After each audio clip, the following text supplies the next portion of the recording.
Imagine being in a classroom like this, basically studying, then all of a sudden and out of nowhere, you see a jinn in front of you. That's exactly what happened in northern Malaysia in 2019. See, there was a girl in the classroom who was basically writing, and out of nowhere, she started screaming like, "Ah!" When she started screaming out of nowhere, the whole class woke up. They were like, "Bro, what the hell is wrong with you?" Now, just like the girl, everybody in the class started screaming. So this is where the teacher turned his head. He was like, "Come on, guys, my explanation can't be that bad." Yes, the whole classroom right now is basically screaming and panicking. Even the teacher, he's screaming too. Now you might ask, "Bro, why the hell are they screaming?" This is why they were screaming. The whole class basically saw something like this in the back of the classroom. The whole class saw a tall silhouette that looked like a shadow with red eyes, and they immediately assumed that it was a jinn.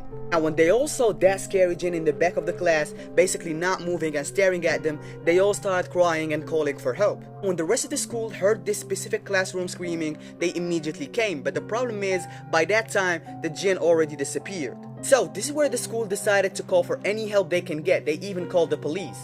And when police finally arrived, the students started explaining what they saw, and this is where police were like, "Okay bro, hold on.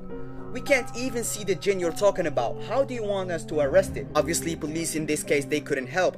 Because they can't see or understand what the students are talking about. And in this moment right here, the school officially decided to shut down until the problem is solved. They basically told everybody to go home, and since the majority of people in Malaysia are Muslim, they decided to call an imam. Yes, an imam came to that school and he did a thing called ruqya, which is supposed to scare or keep the jinn away. And when the imam did his thing, the school reopened again few days after, and nothing happened after it. Many people believe that this school was built close or on top of an old graveyard, and it's believed that you shouldn't live or stay close to these places. That's why the jinn came to say hi. Now, this was probably traumatizing for everybody in that school, the students, the teacher, or everybody that experienced it.